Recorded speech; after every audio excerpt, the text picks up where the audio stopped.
बृहस्पतिवार व गुरुवार के दिन भगवान विष्णु जी की पूजा की जाती है। भगवान विष्णु जी की पूजा करने से धन, विद्या, मान सम्मान में वृद्धि होती है। धार्मिक ग्रंथों के अनुसार गुरुवार को भगवान विष्णु जी की पूजा का विधान है। गुरुवार के दिन व्रत और कथा सुनने से घर परिवार में सुख समृद्धि बनी रहती है। गुरुवार के दिन केले के पेड़ की पूजा भी की जाती है। भगवान विष्णु जी की कथा। कथा के अनुसार प्राचीन काल की बात है। किसी राज्य में एक बड़ा प्रतापी और दानी राजा राज करता था। वह हर गुरुवार को व्रत रखकर दीन दुखियों की मदद करके पुण्य प्राप्त करता था। परंतु ये बात उसकी पत्नी को अच्छी नहीं लगती थी।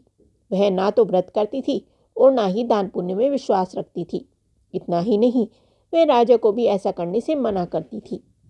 एक समय की बात है, राजा शिकार खेलने के लिए वन गए। घर पर रानी और दासी थी।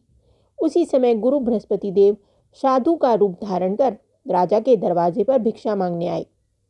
साधु ने जब रानी से भिक्षा मांगी तो वह कहने लगी, हे साधु महाराज, मैं इस दान और पुण्य से तंग आ गई हूँ। आप कोई ऐसा उपाय बताएं जिससे कि सारा धन नष्ट हो जाए और मैं आराम से रह सकूं। इतना सुनकर बृहस्पति देव ने कहा, हे देवी, तुम बड़ी विचित्र हो। संतान और धन से कोई दुखी होता है? अगर अधिक धन है तो इसे शुभ कार्य में लगाओ। कुंवारी कन्याओं का विवाह कराओ। विद्यालय, बाग बगीचों का निर्माण कराओ, जिससे तुम्हारे दोनों लोग सुधरे। परंतु साधु की इन बातों से रानी को खुशी नहीं हुई। उसने कहा कि मुझे ऐसे धन की आवश्यकता नहीं जिसे मैं दान दूं, जिसे संभालने में मेरा सारा समय नष्ट हो जाए। तब साधु ने कहा, अगर तुम्हारी यही इच्छा है तो जैसा मैं कहता हूं वैसा करो। गुरुवार के दिन घर को गोबर से लीपना, अपने बालों को पीली मिट्टी से धोना, राजा से हजामत बनवाने को कहना, भोजन में मांस मदिरा का प्रयोग करना, कपड़े धोबी के यहाँ धुलने देना। इस प्रकार 7 बृहस्पतिवार करने से तुम्हारा समस्त धन नष्ट हो जाएगा। इतना कहकर साधु के रूप में बृहस्पति देव अंतर्ध्यान हो गए। साधु के अनुसार कई बातों को पूरा करते हुए रानी को केवल 3 बृहस्पतिवार ही बीते थे कि उसकी समस्त धन संपत्ति नष्ट हो गई। भोजन के लिए राजा का परिवार तरसने लगा। तब एक दिन राजा ने रानी से बोला कि हे रानी, तुम यहीं रहो, मैं दूसरे देश को जाता हूँ, क्योंकि यहाँ पर सभी लोग मुझे जानते हैं, इसलिए मैं कोई छोटा कार्य नहीं कर सकता। ऐसा कहकर राजा दूसरे देश चला गया। वहाँ वह जंगल से लकड़ी काट कर लाता और शहर में बेचता। इस तरह वह अपना सारा जीवन व्यतीत करने लगा। इधर राजा के प्रदेश जाते ही रानी और दासी दुखी रहने लगी। एक बार जब रानी और दासी को 7 दिन तक बिना भोजन के रहना पड़ा तो रानी ने अपनी दासी से कहा, हे दासी, पास ही नगर में मेरी बहन रहती है, वह बड़ी धनवान है, तो उसके घर जा और कुछ ले आ, ताकि थोड़ी बहुत गुजर बसर हो जाए। दासी रानी की बहन के पास गई। उस दिन गुरुवार था।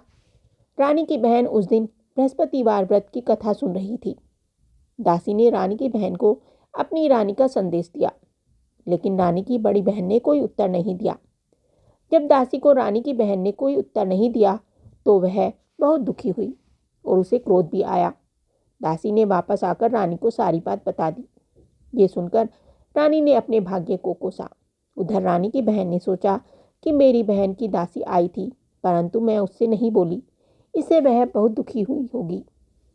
कथा सुनकर और पूजा समाप्त करके वह अपनी बहन के घर गई और कहने लगी, हे बहन, मैं बृहस्पतिवार का व्रत कर रही थी जब तुम्हारी दासी मेरे घर आई थी, परंतु जब तक कथा होती है तब तक ना तो उठते हैं और ना ही बोलते हैं, इसलिए मैं नहीं बोली। बताओ दासी क्यों आई थी?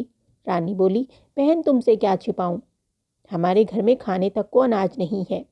ऐसा कहते कहते रानी की आंख भर आई। उसने दासी समेत पिछले 7 दिनों से भूखे रहने की पूरी बात अपनी बहन को बता दी।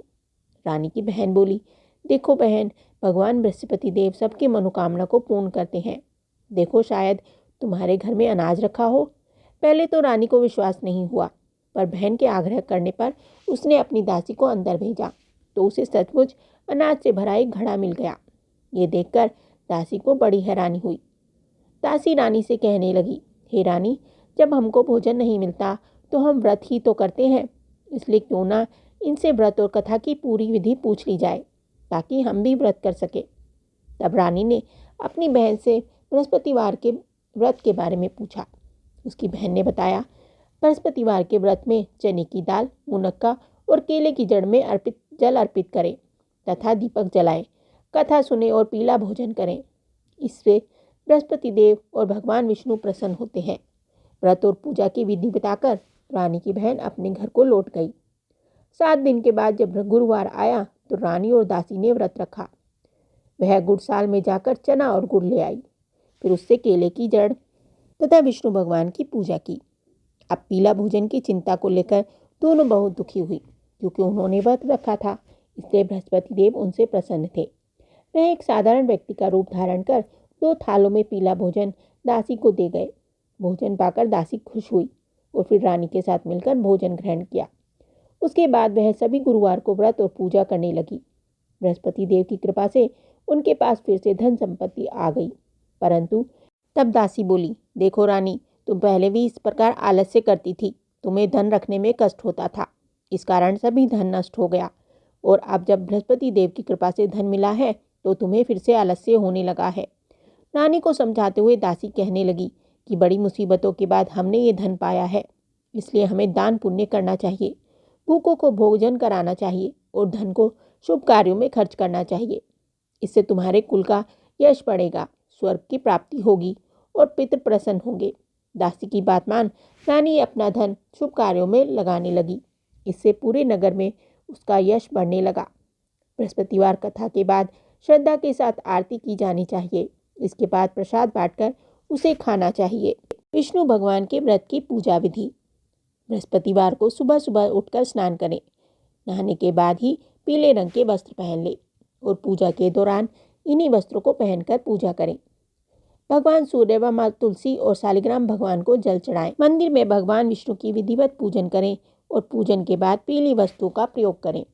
पीले फूल, चने की दाल, पीली मिठाई, पीले चावल और हल्दी का प्रयोग करें। इसके बाद केले के पेड़ के तने पर चने की दाल के साथ पूजा की जाती है। केले के पेड़ में हल्दी युक्त जल चढ़ाएं। केले के पेड़ की जड़ों में चने की दाल के साथ मुनक्का भी चढ़ाएं।